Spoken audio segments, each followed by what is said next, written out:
Hi guys, आज मैं बनाव्યું છે તુરિયા દાળનું શાક। એના માટે 2 કલાક પહેલાં મેં પીળી મોગર દાળ પલાળી દીધી હતી અને તુરિયા પણ સુધારીને રાખી દીધા હતા। અને એક કઢાઈમાં મેં 2 ચમચા તેલ ગરમ કરવા માટે મૂકી દીધું હતું। એમાં જીરું હાફ ટીસ્પૂન નાખ્યું હતું અને સાતરી જાય એટલે મેં દાળ સાતરવા માટે મૂકી નાખીને અને એ પછી મેં મસાલા કરી દીધા। મસાલા માટે 1 ચમચી લાલ મરચું, અડધી ચમચી ધાણા જીરું પાવડર, અડધી ચમચી હળદર અને 1 ચમચી નમક નાખીને મેં તુરિયા નાખીને એને હલાવી દીધું અને અડધો ગ્લાસ પાણી રેડીને ઢાંકીને થવા દીધું।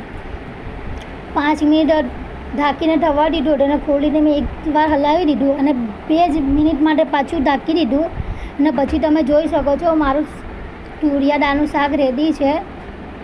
એને સાઈડમાં મૂકી દીધું અને રોટલી કરવા માટે લઈ લીધી છે। એના માટે પહેલાં મેં લુવા પાડી દીધા હતા અને હું રોટલી કરવા લઈ લીધી છે। એક બાજુ મેં રોટલી પણ કરવા લઈ લીધી છે। રોટલી થઈ ગઈ છે અને આવી જ મારી રોજ રેસીપી જોવા માટે મારી ચેનલને લાઈક અને સબસ્ક્રાઈબ કરજો।